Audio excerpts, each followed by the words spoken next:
You are now listening to Out of the Blank.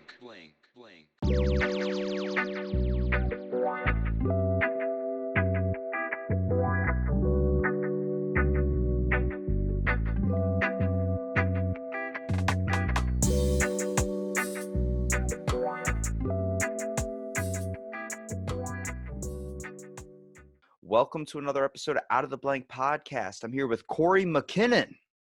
Hey, how's it going? That sounds Irish. Are you Irish? I'm Scottish, actually.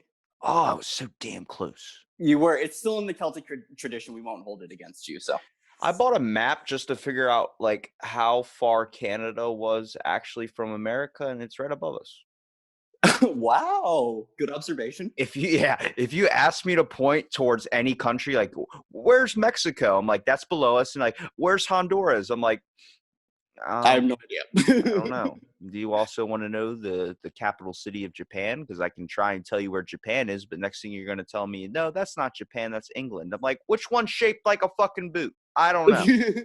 yeah, it would help if we paid. I didn't pay attention in school, like during geography or any of that. I didn't pay attention. I was too busy staring at the ceiling. So, Well, we had a globe, but I kept spinning it, and the teacher's like, stop and just pick a spot, pick a spot. I'm like, but it's so much more fun just to keep rotating it like the Earth. I'm moving the Earth technically. the struggles of ADD. The struggle is incredibly real. I feel you there. So tell me a little bit about yourself and what do you do professionally?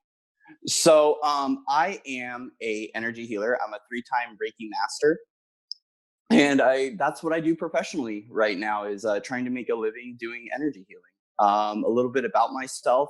I'm originally from San Diego, California. I'm also a musician, and right now I'm in the process of figuring out more of what I want to do because it's not easy making money full time and trying to live in America being an energy healer, at least at the level I'm at. So. I think it's mostly because a lot of people aren't very open to this form of kind of healing in a way. I mean, I have people in my family that are masters in it, and I'm not a fan of it. I can Mhm. see where it's a benefit for some people, especially like I talk about energies. I definitely believe people give off a sense of it. Mhm. It also kind of correlates a little bit with like when it comes to psychic abilities too as well, which I'm not completely closed off to. I'm open-minded when it comes to all this. I mean, Mhm. when it comes to energies though, the type of energies I feel like are the easiest ones to spot are the ones like we all know people that give off a bad energy, like are just in a really angry mood or in a very depressive state where you can kind of feel like you can sense it, like it's lingering on them like a scent of Axe cologne or something. Yep. Definitely. And I feel like a lot of the stress that you focus on an everyday basis that we choose to gloss over or things that impact our lives that we don't think really affect us all play into a factor when it comes to our energy that we give off. You're not going to be in a positive mood if you're, you know, paying bills and you're doing all these things that create kind of like a little bit of what we call a depressive state. Mhm. Exactly. And this is where we talk about being in alignment or I mean, I do. I talk about in my communities of people, talk about being in alignment and doing what your soul loves to do and really honoring your heart and what basically learning to tap in more to yourself because our societal construct has caused us to become completely distracted with the rat race, the 9 to 5, pay bills, with TV, with media, with shopping. We are completely distracted from the internal voice. And this is where I found through energy work to be able to get silent and listen to that little voice. And you can hear exactly it is what your soul wants and craves. And then because of that, you find that you land yourself in more environments and doing things you love to do. Plus, you're putting off good energy and offering that opportunity for someone else to do the same exact thing. And this is where I love my work in this way. So.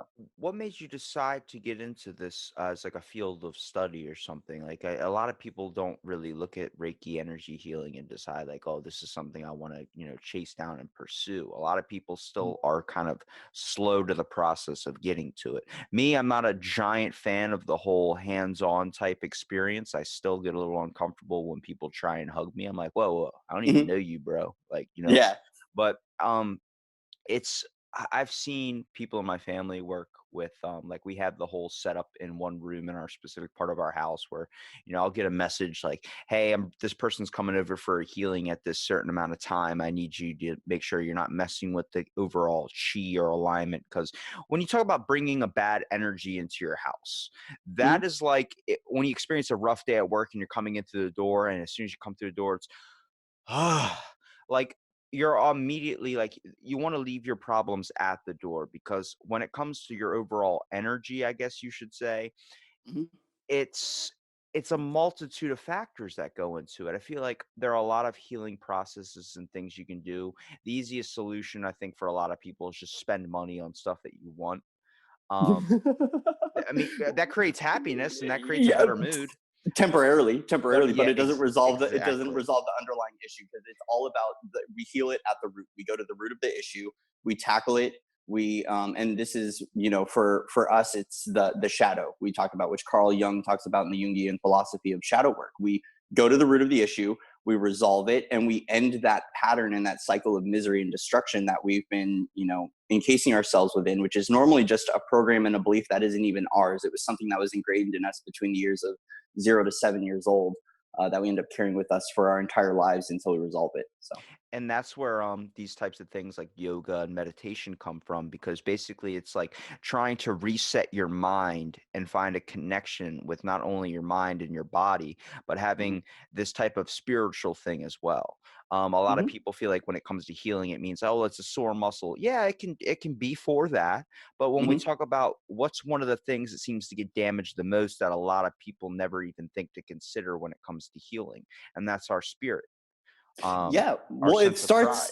it starts at a spirit. So I found that any physical, after tuning in and doing enough work on people, we found that when someone has any sort of, like, even a sports injury, I've had a few people that have had sports injuries, and we found that there was actually a an emotional thing that was going on that caused the overextension that would then create that injury within that. So it all, as I see it, and this is just my belief, everyone's perspective is correct. So, this is just my belief, is that it starts at a spiritual level and then it works in through. We have four bodies. We have the spiritual body, the emotional body, the mental body, and the physical body. And it starts spiritually and then it works. The longer that you don't resolve it, it turns into a disease, which is a dis-ease. And it's this energy working its way into your body, and then it manifests in some form of physical issue. Because it's basically, for me, and the way that I look at it and others perceive it, is when your body is having that physical pain, it's getting you to pay attention. Because when that pain gets loud enough, that's when you listen. And so it's usually, like I said, in my belief, it starts in the spiritual body and it works its way in and then will manifest in some sort of physical pain, including like a car accident. The emotional pain that you hold during the trauma of that car accident will cause your body to stiffen up. And if you don't release that trauma, it will hold within your body for a period of time until you resolve the emotional or spiritual trauma that happened as a result of that car accident. Yeah, certain PTSDs too. You've experienced a Yes. trauma. That's maybe the heals, may scars, whatever will remain, but the Mhm. healing process to your body, it might have recovered, but your mind never truly recovers when you suffer from PTSD. There's got to be another outlook or something you have to turn towards to kind of be able to realign yourself and be able to, without using medications and drugs. Those just temporarily fix the problem. They never truly hit it at its core.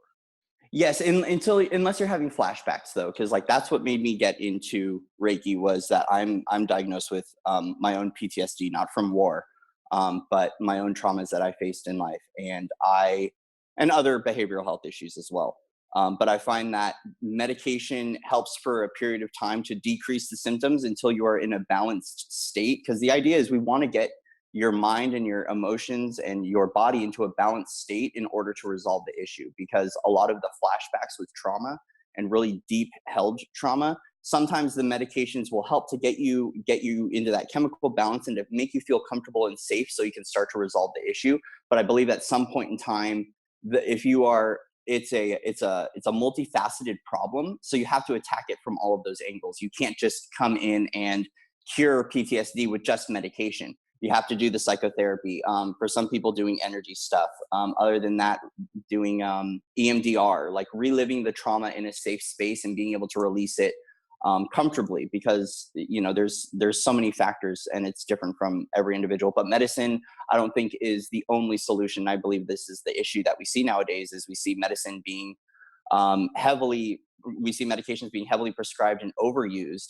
But We it's live in a doping society, sad to say. I mean, Mhm, it's because it's an immediate fix. What exactly. really sucks is where technology made us very comfortable. It Hmm. also made our attention span and our patience very, very fucking thin. And I mean, for me, I have ADHD, so I understand that. But like, Hmm. there's a there's a benefit to waiting, such as like Christmas Day when you're opening up a present or something. Like the Hmm. wait, even though first of all, if you put your presents out on December 1st and then you make the person wait till the 25th to open it up, you're a Hmm. savage. Because my level of patience, I'm like, nah, I'm sorry, it's 2 o'clock in the morning. I'm not sleeping. I'm opening up this present. It's killing me. I can't. Like, stop, Robbie. Stop. You're opening. No, no, no, no. This is on you. On you. Right. But I feel like the overall goal, in a way, like I know people that have lost loved ones, and Hmm. like someone like my mom's a Reiki energy healer, Hmm. and she like would literally be like, it's helped people recover from losing their son, losing someone very, very close to them that they feel like is still lingering around them and still attached to them in a way. And Hmm. I'm not a disbelief of it. I just think when people hear something like energy healing, they get a lot of immediate first interpretations from it from very fake online sources. Hmm. I feel like when it comes to something like this, there is not like it's not like a lab coat. It's not like wearing medical glasses and having a degree. Well, it is, you do get a certificate and a degree, obviously, but it's not as held considerably high up in standards when it comes to like a PhD in medicine or something when it comes to, you're going to a clinic to get something fixed. That, Exactly. even though there are sketchy people that are doctors, and I have big problems with the medical industry as it is, but when it comes to finding someone who actually truly is trying their best and trying to make sure they can create an overall stimulus or an effect that can overall heal you. I Hmm. mean, it's a difficult for a lot of people to be open to, mostly because it seems like, I don't want to call it a phony thing, but Hmm. for a lot of people, that's what it strikes them off as. Yeah, and that's, right now. So obviously, at least from my perspective, a lot of people are waking up now and they're seeing that.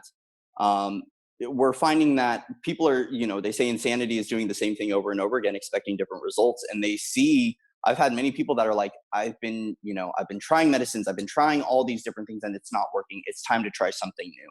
And that's what happened with me. And when at first I was very skeptical of it. Like I've always been open minded to these sorts of possibilities. But once I tried it and someone did energy work on me, I was like, oh crap. And then I gave it an opportunity and let it start to work in my system. And I noticed the improvements. And that's the thing is, as a society, we're normally contempt prior to investigation, just based on stigma, all the joking, making fun of energy work. But the thing is that there's this medicine has been around since I know Reiki was created in 1850 when it was created by Mikao Usui over in Japan. And energy work we've been discussing energy for thousands of years. It's just that there are, in my belief, there are systems and controls in place that decided to capitalize on it and rob us of the opportunity to use our own energy to heal, and thus created, Western medicine, which is now used as a way to make money off of people's disease. And it's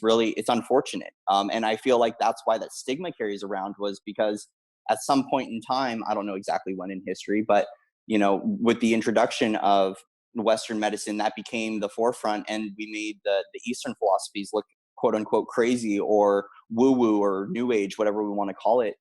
When in fact there's nothing new about it at all. It's been around for thousands of years. It's just been a long lost, forgotten art that people are waking up to more and more now.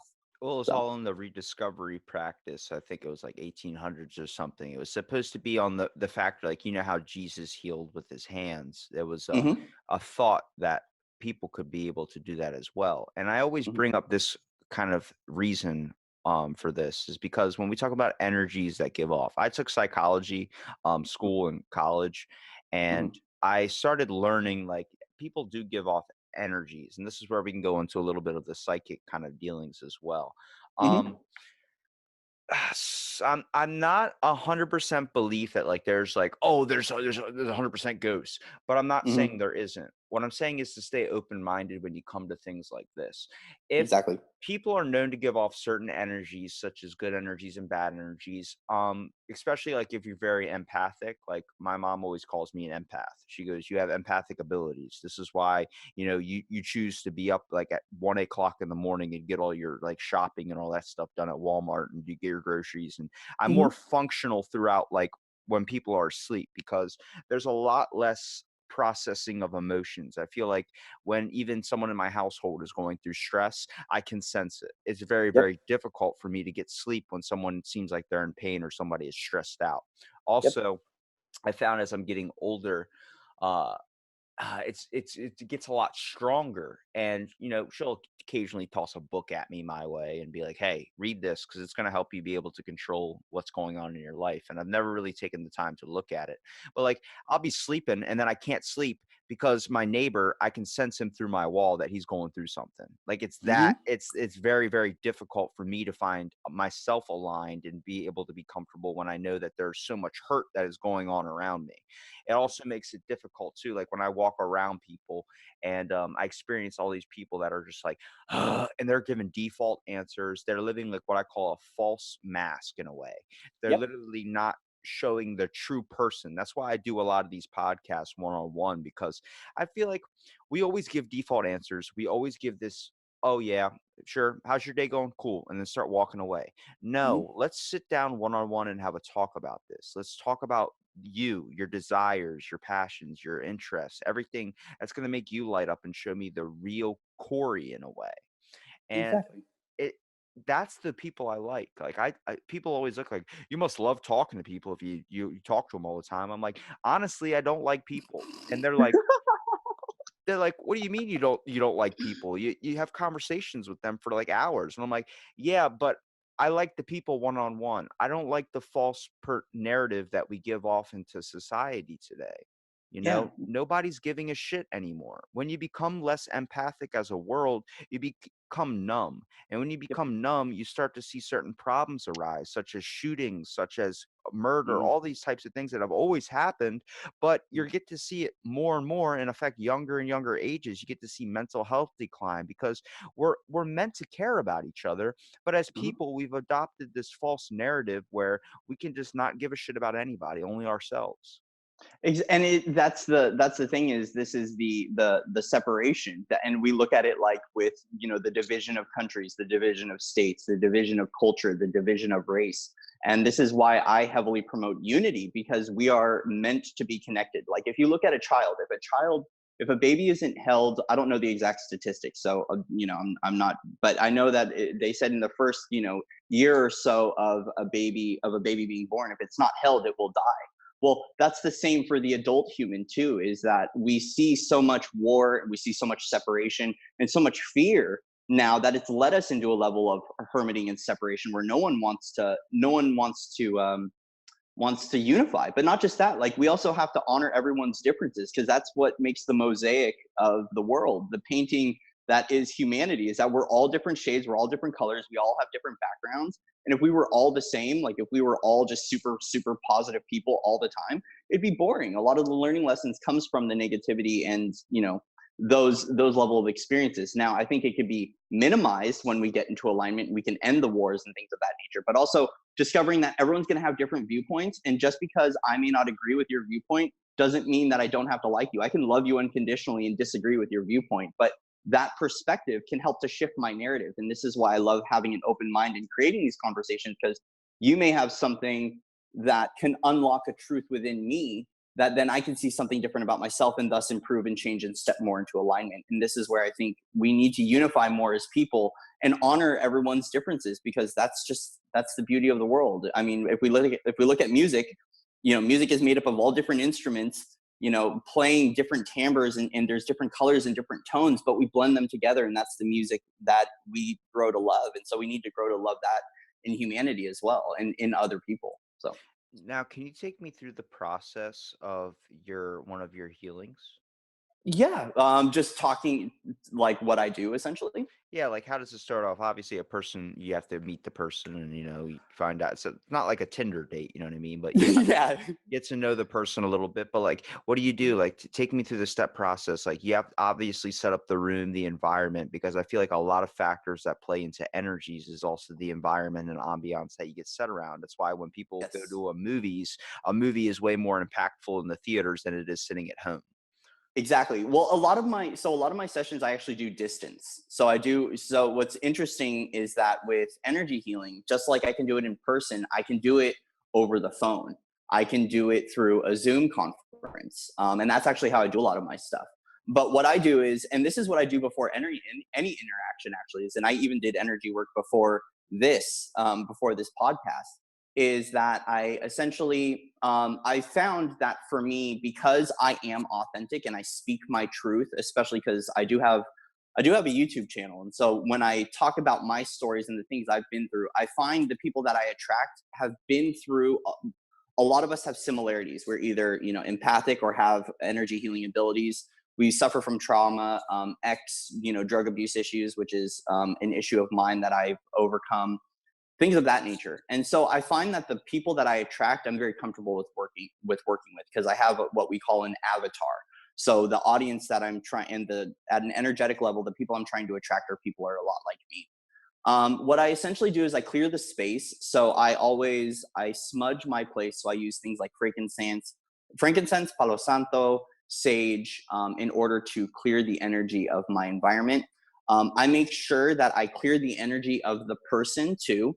I close their auric field. So basically, sometimes we'll have openings in our field that'll allow lower, denser energies to come through. Or even if we want to start talking about entities, we can have entities that work through us, that work through other people based on our environment. So I clean my space, but I also energetically set up the person. So I connect them to the light, which is basically source, or what some would call God. It's a universal light source that we can all connect to. It's just got many different names and different representations. I connect them to source. I connect them to what's called the crystalline grid, which is essentially the crystalline grid is a crystalline light structure that is built here on Earth. That is what we call the new Earth grid. So the old Earth grid, which we would quote unquote call the matrix, are these magnetic grid lines that feed into a lot of fear, a lot of the 9 to 5 rat race, feed into a lot of sexual energy, stealing our creative energy, things of that nature. So this new grid was set up by grid workers who have been doing this for years and years and years, and what they would call the Christ consciousness grid. And I connect them to that. And then basically, if I'm doing it in person, I let them lay on the table. So for me, I'm not clairvoyant. I'm actually clairsentient and claircognizant. So if I feel that the person has any dense zones, or what we call miasma, which is a looping pattern in their energy body, my body will pick up on it. So then if I feel something, on the right side of my chest, then I will go and I'll focus my hands on the right side of their chest with my hands. I don't do hands on. I do everything hands off actually. So we are taught as Reiki practitioners, we can do hands on or hands off.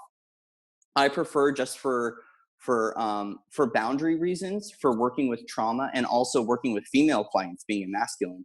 I'm not going to put my hands on you, especially when I'm working like on the heart or the root, which are sensitive areas for anyone to put your hands on. Yeah, Plain you and want simple. hover it above as well. I think when it Hmm. comes, if you want to relate this to any type of form of medicine or any other type, you got to consider what acupuncture, what types of Yes. chiropractics, what all these other things, maybe not so physical, but also Hmm. when it comes to the alignment of one's chi inside of their body. I mean, monks in China and all these other places have considered using this form of art for a very, very long time. So it's not anything new. It's just turned into this new practice that we see a lot more nowadays, becoming on how it seems like we're going through a bit of a trend of it too, like you talked about it before. It's becoming a little bit more known, Hmm.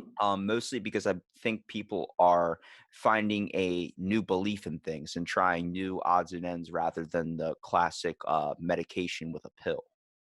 Exactly. And the thing is too is we're seeing, so for me, I worked in the behavioral health industry before this. When I started to learn Reiki, I was working in the mental health field. And I even I was doing ascension guidance, like spiritual coaching for people. And I was working with psychiatrists and therapists that were spiritually waking up and were seeing the illusion of how broken this system is. And so then they were starting to quit their jobs and starting to leave. And that's been a big thing. That's been this shift. Is it's not only the people that are seeking the help that are seeing the change, but the professionals are too. I even have one client who I was teaching that's a doctor, and he wanted to start implementing energy healing because also too a lot of people are coming forward asking these doctors about energy healing stuff. So we're seeing that it's happening at a global level and becoming more and more aware, especially with the rise of the Heal documentary on Netflix. That unlocked a whole bunch of people's views on energy and how it works. And we're hearing more and more studies of how it's helping people and how people are able to really change their issues or heal their problems just through the process of their mind. Now, So, when it comes to distance healing, mhm. obviously you have to get permission before you can start one of these things, correct? Yes, of course, that's a big. Well, I mean, I don't have to, but I have to deal with that karma, and I'm not one to. I always ask for permission. Yes. Yeah, because you always want it to be kind of where it is. When you have someone that accepts it, it's more Mhm. beneficial because you're really serving the highest and I guess what you would consider a greater good. Yes, yes, and the other thing that we found is that you can ask the person's higher self. So we all have what's called the higher self, a higher aspect, which is our most pure form of our soul aspect, and that's something that's taught to people where you can ask their higher self if they would accept it. I don't do that. I tend to just ask the person How because difficult would that be to ask someone's higher self? Like you could just give a false answer though. see, and exactly the thing is that you have to be connected. You have to be connected enough to know that their higher self is really saying yes, and your ego isn't just saying yes. You got to learn to discern. You're also following kind of like a good faith guideline too. Exactly, and like for me, it's like the equivalent of me entering your energy body and doing work is the equivalent of me walking into your home and rearranging your house without you knowing. Mm. That's how I look at it. And it's like, because your energy body, that is your home. And if someone's coming in and they're working on your energy body and they don't know what they're doing, or they haven't asked permission, they can greatly disrupt your energy body. That's why, like, if when I set up sessions, I'm not doing energy work towards healing you. I'm just making sure there's no open doors for like an energetic attack or clearing. It's basically like clearing the space. I'm not doing any healing. I'm just making sure that nothing's attached to you. So when we come into this, that it's all high vibe and love, and we don't have any density working through us. Yeah, plus when you're working on a client or something, you're dealing with someone who's already in a vulnerable state as well. What you're trying to do is to make sure that no more bad energies can also affect you. I Exactly. think that's what makes a lot of depression worse is when people don't choose to focus on like the amount of depression that they're living. When they keep letting all the problems add up and add up, eventually it breaks out in a way that is usually the worst. Yep, yep. And it's just like the cup overflowing. It gets to a point where that one drop of water, and then boom, everything comes spilling out. And it's usually the eruption that is the catalyst for someone to solve whatever narrative is running within them that they need to respond to.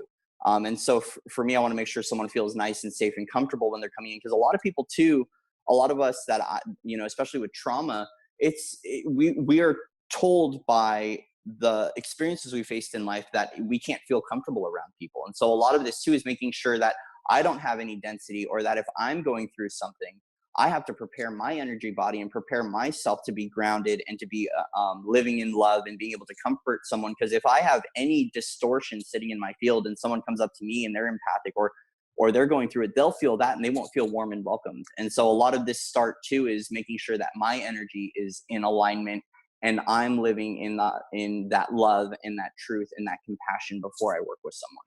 I love when people get passionate about something like this or something they're interested in to hear them talk about it because it's really it invokes a good energy, it creates a positive environment as well. I think that's why I love doing this too.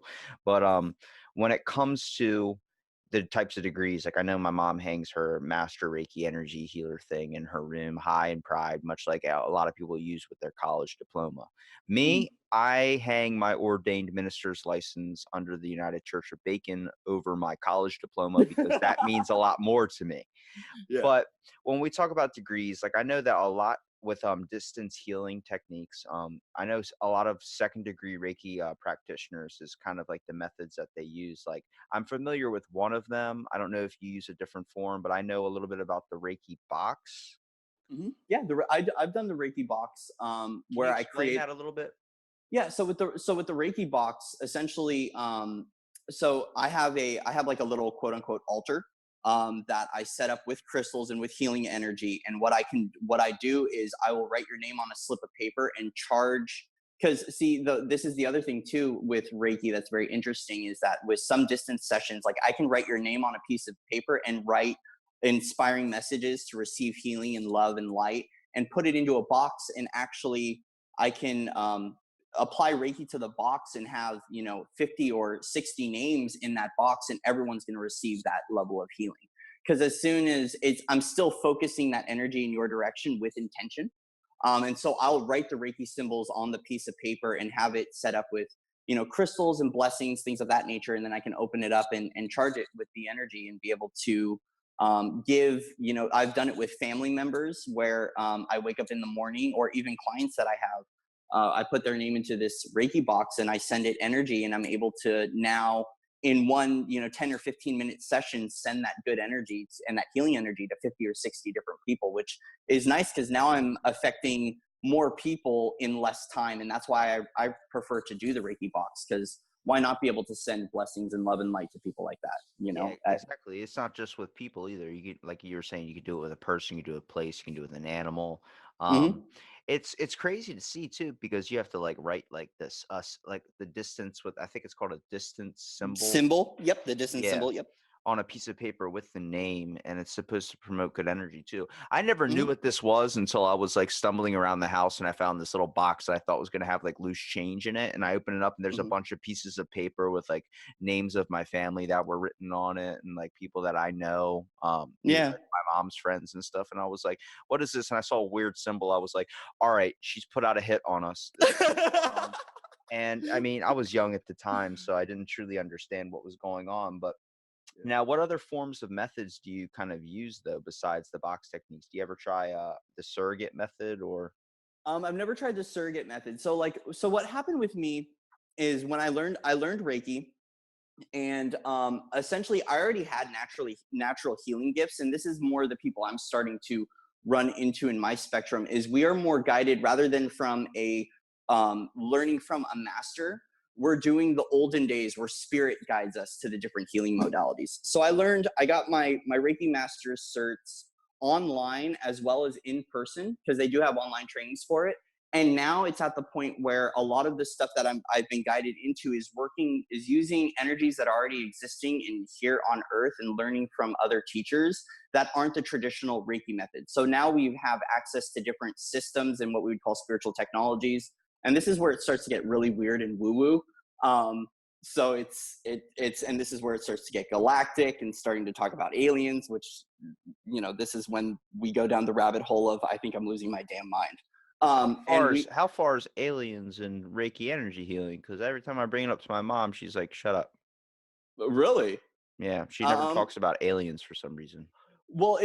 because it's still, there's a lot of fear between the humans and the galactics, especially when we look at, like, if we go into ancient aliens and start talking about the Anunnaki and the reptilians that enslaved us. And this is where, once again, it starts to get woo woo, gets strange. But this is what happened to me when I started to really get blown open with my awareness, is recognizing that these agendas exist, and we're essentially enslaved as human beings. And the big controllers, we think the big controllers are the government, and think that, it's the 1%, but there's actually a race a lot larger than that when we start to talk about the reptilians and the Anunnaki, and the enslavement agenda of those aliens that are actually controlling the puppeteers. So anyways, I don't want to go too deep into that, because Yeah, I I was don't about to want to say, promote. yeah, Yeah, let's not you promote don't want to fear. throw anybody off already on Reiki Energy Healing. I mean, so many people already disclose just the thought of having your hands, like me, like having hands hovering above me. You start talking like that, people are gonna be like, "Whoa, whoa, whoa, what? Like this is obviously like some Scientology thing." I'm like, Well, it's all a deep, yeah, it's all you have to have more understanding of it, is what I'm saying. That's what I'm trying to say. mhm, It's like I'm yeah, trying to tackle this not only with the knowledge that I know of it, but also with knowledge of a person that is just coming right off the street and want to know more about it. See, the yeah, problem is when you start giving off a lot of these informations and starts going mhm, into deep talk like that, like you're saying, it becomes a little bit woo-wooey, and it can deter a lot of people because it's too much information all at once. but also too, yes, it is too much information, but also we discussed earlier to be real and to be authentic. And Exactly. that was me being real and authentic. And this Well, is where I it's appreciate, hard yeah, I is appreciate that you doing that, but it it does that's get difficult. exactly, and that's why I pull back, because once again, there are people that aren't ready to hear that, and I don't want to dilute the message of healing through my own personal things. Well, But it's like with anything though. What happens is when you start explaining something and then you start going into it and something like that. Like me, I'm understanding you. I'm on the same level you are. Like yeah, I love to talk about this. I love to hear about this. I love to know more because I'm very open minded. But the problem is, as a society and as people, we haven't found that at least the dominant of us have not found the objectivity or the reasoning to be open-minded. We want to live closed-minded lives. So when it comes to something like this, it overstimulates them. It becomes a point where it seems like they're talking about fantasy. See, I never hmm knew too much about this hmm until when I first started doing the podcast. I had my aunt on, and she is what they call a spiritualist. I okay, had no idea what that was. I was like, "What are you talking about?" And she starts talking about animal spirits, and she lights candles and stuff for the dead. And she also talks about the energy and forces around us, water, all these types of things that she talks about invoking spirits and stuff. I never hmm understood it, and I said I could never make fun of it unless I've experienced it myself. So I got hmm my ass up at 4 o'clock in the morning, brought a yoga hmm mat out onto the beach, and hmm she had wands and everything, and it was all about this finding chi. Not that it's something I would do personally, but I hmm understood it, and I realized why she did it, because she found something in that within herself. And that's when I exactly, try and tackle everything with. I mean, Reiki energy healing, I would, even though I might dismiss it around my mom just because I like to joke, yeah, but yeah. when it comes to overall understanding of this form of art, I can never dismiss it because I have seen people that have benefited from it.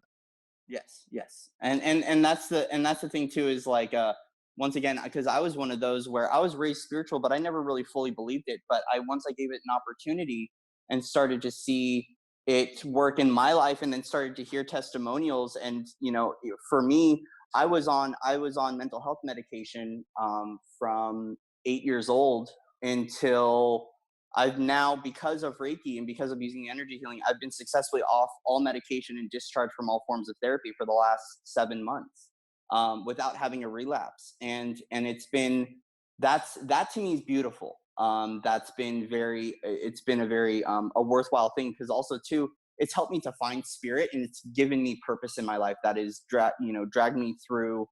It's gotten me out of a lot of very difficult situations in my life, because I feel the biggest thing for us is we just want to believe that there's something more out there, whether it be you find it through religion, you find it through spirit, however you find it for you. We just want to believe that there's something more. And like it's like those for me as a kid, staring up at the stars and wondering what's out there in the galaxy, that helped to invoke a level of wonder and imagination that let my mind wander to a place that was beautiful and magical. And I feel like that's what Reiki has done for me, is it's given me that opportunity to find that magic within myself, and then be able to go find it out in the world, which is just like the brilliance that is a bee flying by, or seeing a flower on the ground, a beautiful flower, things of that nature. So Yeah, for a certain example that I've had in my own life. I mean, I had to replace basically 3 tires in a month. hmm All of November was just yeah. shit. Felt like Oh somebody shit. dropping nails in front of my car, and I was having moments where I was like, "Is this what life is? Paying fucking bills 24/7, just never nonstop. I'm constantly losing money, working my ass off, and getting nowhere."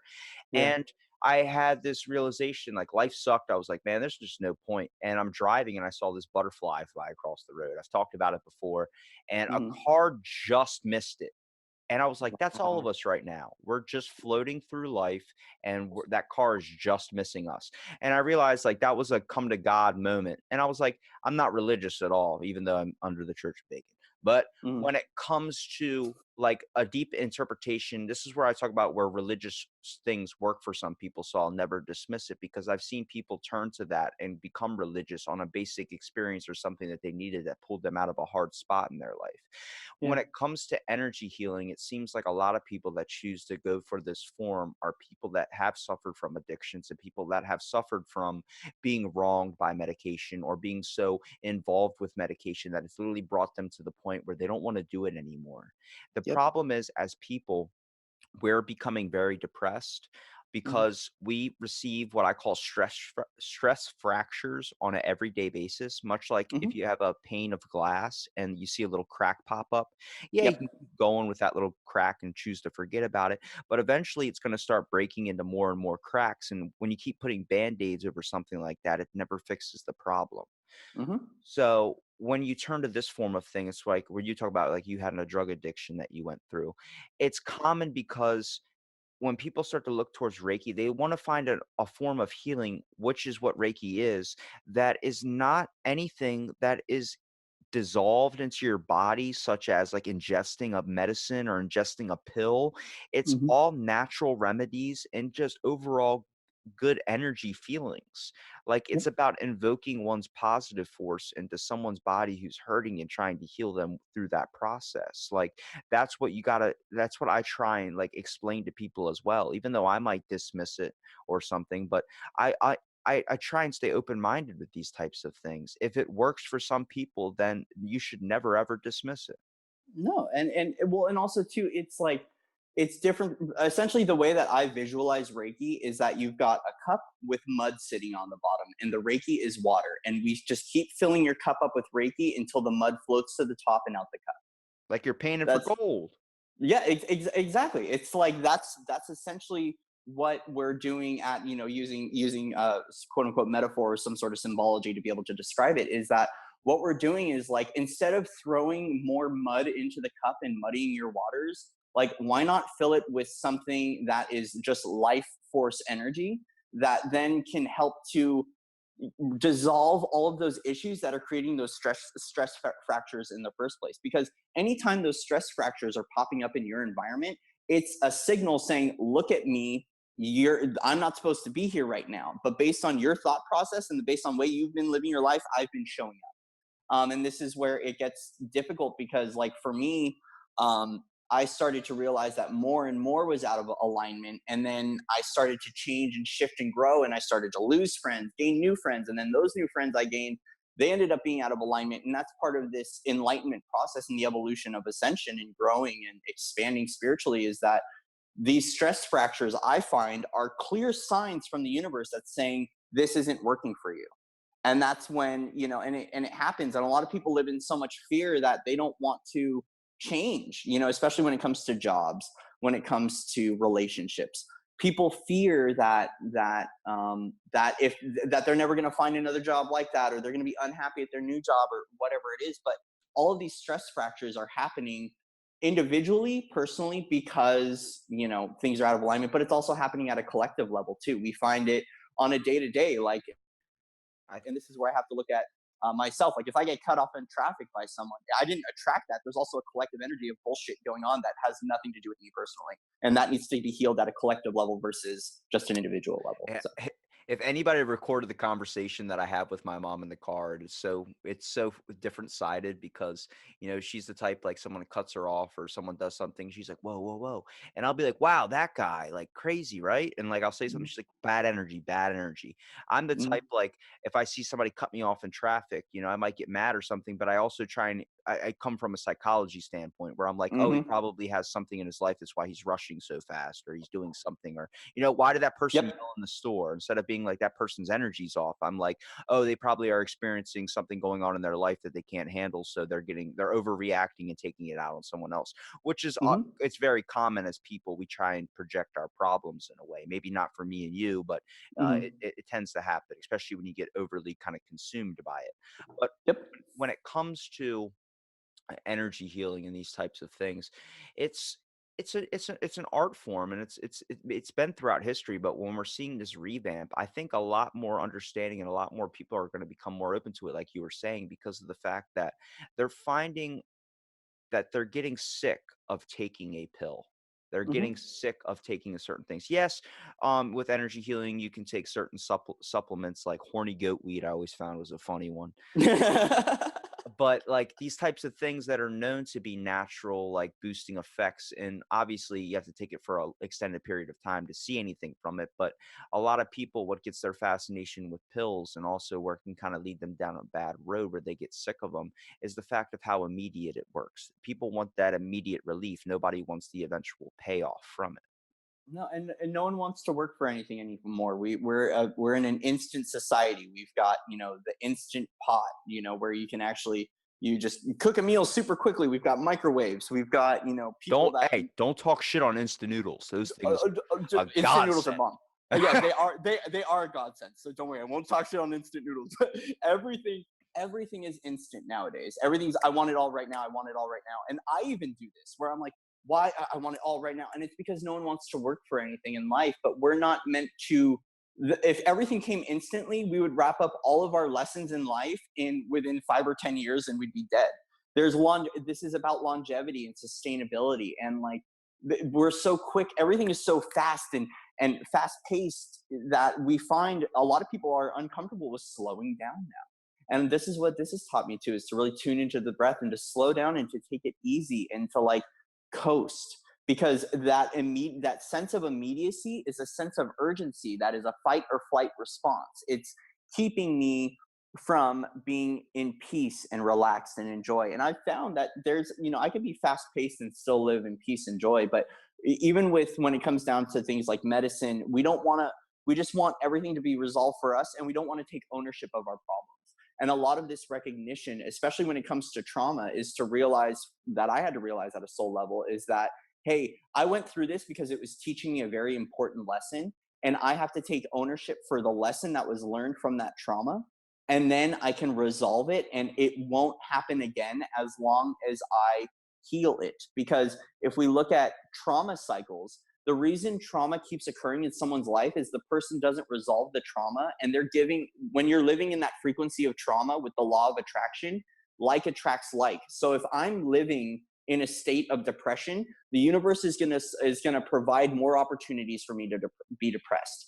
If I resonate with the frequency of trauma, basically the universe is saying yes to everything I put out. So if I say that, I have PTSD, the universe says yes, and it's going to provide more reasons why I have PTSD. I have to switch the narrative by saying that taught me something, and I'm actually a beautiful human soul that doesn't experience that anymore. The universe says yes to that and starts to respond with more opportunities to heal and more opportunities to prove to myself that I no longer have to live in that traumatic state. And You got to think from more of a perspective of like half glass half full rather than a glass half empty. Exactly. It's all a perspective shift, because once again, this is where I believe that Western medicine and things like pills and not resolving the actual root core fundamental issue there is keeping us in those looping patterns and in those cycles. Because as long as that frequency is resonating within you, and we can look at this frequency as the emotion. So if you're still resonating with depression, you're going to be provided more opportunities to be until you resolve the depression and you find a joy of peace and happiness in this life. That is when you're going to be able to step out of it. Now, I still believe that there is a chemical imbalance in that is inducing these sort of symptoms and these diagnoses in people. But there are ways to be able to improve that chemical imbalance without just medications. Now, for me, I took medications for a very long time, and I got stable and then slowly weaned off of it. So I'm not trying to say that everything is just frequency. There is a chemical component involved in it, and that's based on that's diet too. That's heavily, are you living in joy? Are you doing things that are raising your dopamine levels? Like, are you living happily? What are you eating on a day? There's so many factors to this. And this is when I really woke up. I noticed that, because I tried every medicine on the market. I tried all these different things, and it just wasn't working. And when I finally woke up, I recognized, like, hey, maybe it's that my entire life I've been eating like crap, and I've been running away from my issues, and I haven't been resolved. And so that's how I chose to start to see things. And I noticed that once I changed things like my diet. I changed my friends. I changed my outlook. I changed the media I was consuming. I stopped watching TV. My life got so much better. Yeah, And then I and started. then I started. Mhm. I'm a big fitness freak, so I started studying nutrition and seeing the overall benefit that you can take. Like my buddy, he was always asking, like, because he kind of lives a little bit, fast food, that type of lifestyle. And I remember Mhm. he bought a from Walmart. It was like a Lunchable, like one of those kids cuisine type meals. Yes. Yeah. Yeah. But he was eating it on a podcast, and I'm looking at him, and I'm like, "What are you doing?" He's like, "What?" Mhm. He goes, "This is nutritional value." I'm like, "There's no nutritional value in that." He's like, 7 grams of protein. I'm like, "Oh, 7 grams of protein, but you're eating fucking fish sticks and tater tots that are shaped like smiley faces. Like, you're not going to feel good after you eat this." You go, "Oh, but it's good right now." I'm like, "Okay." Then towards the end of the podcast, they're like, "Dude, my stomach hurts." I'm like, "Yeah, because you're eating like crap, man. Start fueling your body with things that you want it to use as energy. Things like Mhm. you don't throw diesel into your regular car and think it's going to run right. No, Mm-mm. you throw regular gas in there. You throw things that your body needs to consume. Yes, it's okay to have occasional fast food every now and again, but if you don't think that eating like shit is not what's making you feel like shit, then you're completely wrong. No, you're dead on right, and there's a lot of times too. The biggest thing for me is changing diet because I was raised on Jack in the Box and Diet Coke. Like there's a Oh, picture. There's a picture of Jack me in the box. yeah, Jack in the Box and Diet Coke. There's a picture of me at 6 years old with a baby bottle filled with Diet Coke, and I'm like, thanks, mom. Like there's no trauma at all induced by seeing that picture. Completely joking, Dude, but I never had Jack in the Box until I went to Hawaii because we just don't have it on the East Coast. Dude, I mhm, went to Jack in the Box. It was right near our hotel. We see it across this giant canal, and mhm, you can't just run across and go swim across it. It's a giant, like freaking lake, like football field kind of length away. So we're like, mhm, okay, we have to walk around to get there. So which way are we going? Instead of going the way we didn't know, which was only 2 miles up to the mhm, bridge and around to get to Jack in the Box, we decided to take what looked like the other shortest route, the one where we could see it connected. mhm. Yeah, we walked 8 miles to Jack in the Box, Oh and shit. then our grandma met us there in like 5 minutes in a car, and she was like, "What are you doing? Like, you've been gone for like 2 hours? Like, it took us forever to get here." They're like, "Why don't you go that way?" We're like, "Son of a bitch." Like, it definitely felt better eating Jack in the Box, because we walked that, but I was Yeah. like, "Damn, like, we went the long route," and I feel like that's what a lot of people do nowadays. We go the long route about things. I feel like this like Reiki energy healing, if you like that segue? Um, I love that segue. That was it's beautiful. I saw it coming. it's Touche. it's it's definitely it looks like it might be an easier route as well too, but it's definitely it's got a long haul to get there, but I feel Mhm. like the overall payout is definitely more beneficial than anything we can think of that would be like the immediate 2 mile walk to Jack in the Box. Well, and this is what's sad though, okay, about the Reiki thing is that most people nowadays, like that I find, and at least that I run into, because so for me, I was homeless for 2 years. And so when I was in California, I was living on the streets. I just got off the streets about a year and a half ago. And when that was happening and I was living off of Medi-Cal, which is, government funded insurance, the only options that I had available for me was the pills. That's the only option that was available. If I wanted to go find a nutritionist, I was having to pay out of pocket. When I would go, and this is why I became a behavioral health advocate as a job, was because I wanted to.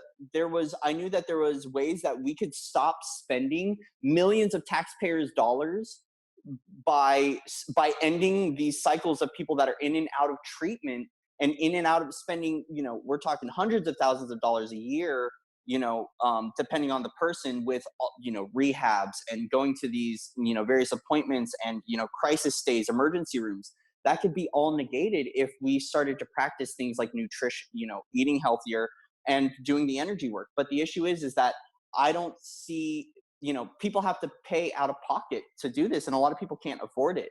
And especially when we start to level up in our energy work with, just based on what we're doing, it can get expensive. Because for me, if I'm doing a session, if I'm doing like an activation session, not necessarily Reiki, but other forms of healing, if I'm doing that session, depending on just what kind of energies I need to flow through me as I'm doing that session, I need to take an hour or 2 hour break afterwards.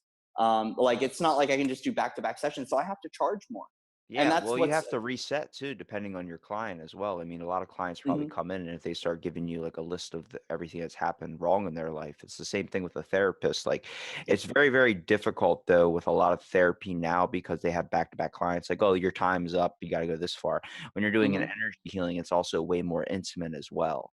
Yes. Basically because it's a lot more physical. You have a maybe you're not touching the person, but you have your hands around them, and you're basically taking in their energy and trying to invoke your own positive energy. So it's very, very draining. Yeah, and we try not to take on other people's energies, but we're not perfect. We're especially if you're naturally empathic too, and this is where we have to learn to set boundaries. But the thing is that a lot of people can't afford to spend $50 on an hour session, or to spend some people are 150 $200 a session. I have some sessions that I was charging 188 for an hour based on what I was doing. And a lot of people can't afford that. And this is where we look at health insurance, a $20 copay, and then going to CVS and spending $10 for a month of prescriptions is a lot more feasible for sustainability on the pocketbook than dropping a lot of money on an hour Reiki session. So this is where it's difficult too, where it would be nice to see more of Western medicine, and more doctors providing that opportunity. Because if I could accept someone's health insurance and still get paid for what I'm doing, I would gladly do it. And that's where this is where I hope to see this change and this transition occur, is that we have more of these healing services available for people, even in the low income bracket. People that can't afford it, because that might be the solution right there that stops their trauma cycles. It stops them from continually abusing drugs, that gets them off the street. And then guess what, we're not paying for their jails. The taxpayers aren't it's just, there's a micro and macro to this when we look at it. And it's like the individual person that we stop from suffering also helps the collective at a macro level, from keep having to fork out taxpayers dollars to pay for institutions, and then to keep the criminal systems up, which we're not going to get into that. But there's a micro and macro to this. And if we can help one individual to heal, it's also helping out humanity as a whole. And this is where I'd like to see these opportunities available, where me I can get paid for what I'm doing and still keep my roof over my head, and still be able to help other people, and be able to give people that opportunity that can't afford it, to give them free sessions and be able to donate some of my time. A lot of my services now are donated, because that's where my heart is. And that's where it's very difficult, is because I do a lot of stuff for free, because I know that one day it will be returned. I believe in the laws of karma, and I believe in doing good. But realistically, me not being able to afford a roof over my head, because I want to engage in this passion, is what will cause a lot of people in the long run to not keep going with their passions. And this is why society's so out of alignment, is because it's very hard, sometimes, for depending on what you're doing, to do what you love and to make money doing it, especially in my field. But I know I love it, and I know that one day the money will come around, so I just keep holding on to faith and hope that it'll work out. So It's really, really crappy when we live in a world that you should be definitely getting paid to just have human intent as a prospect rather than just caring about money and having to work and pay, like people have to pay you all the time when you're truly trying to help out. I yeah. mean, it's hard to really truly have intent and care for humans as a priority when you also have to survive yourself. It's what I Mm. really think is one of the downfalls to this world. But I think much like that trip to Jack in the Box, the long way around and everything, I think it's an overall understanding prospect for our people and society today. We just Mhm. take a slow, the more extensive route to things. And I feel like with more time coming, that there's going to be a bigger understanding of this form of healing. And I think a lot of more people are going to be open to it. And it's going to create an overall positive effect, especially when we're seeing mental health and all these things increase at such a fast rate. I think a lot of people are going to be turning to these forms of medicine as a cure rather than a pill or something. It's going to take some time, but I think as Mhm. people, we're going to get there. Yes, and it's happening. I'm seeing it more and more, that it's getting there. Once again, it's going to take time, but we hold on to hope. And the idea is us as healers to not back down, because a lot of us, we get in, at least the ones that I know, we get into this journey and we've been doing it for a while, and we're still not making an income, and we want to just. I've had many moments where I'm like, I'm going to go back to just. I can make more money working at McDonald's than I can being a Reiki healer right now, based on the way that I'm doing things. But for me, I hold steady in faith in knowing that one day that time will come, and to just keep doing what I'm doing and to keep my head down and to keep sharing that. Because once again, the way of laws of karma work is if I keep putting this out into the world, it's all going to come back to me. And it has. I'm always provided for. That's the beautiful thing about this is I've always been provided for. I'm just not rolling around with a Bentley, or which is fine. I'm today. I have peace in my heart. I have beautiful relationships, and I get to have opportunities to wake up and have a wonderful conversation like this with you and be able to share this message. And that to me is providing more for me than a dollar could. The dollar, it does give me sustainability and I can buy food, but it's these connections and building these connections that are way more worthy and way more enriching to my life than a dollar is. You definitely seem more happier than people that have a lot of physical money. I think spiritual money, there's something to that for sure. There definitely is, and it's just bridging the gap of being able to anchor that into where I can afford. I can go to the store and buy a healthy meal and not be afraid if I'm going to be able to afford that meal tomorrow. And that's the unfortunate reality of things. But I always know when I started this work that everything I needed was always provided for me, and it's always been proven to me. And sometimes it's not a paycheck, but it's like something like my girlfriend gets an opportunity and gets an extra couple $100, and then we have the ability to go out and to get groceries, or my family gets blessed with something and they decide to help me out. Or I've even had moments where I'm on the street and I'm hungry and I've been doing this work and someone comes by and is like, here, and just hands me a salad. The universe sends messengers to give us everything we need and to tell us we're on the right track.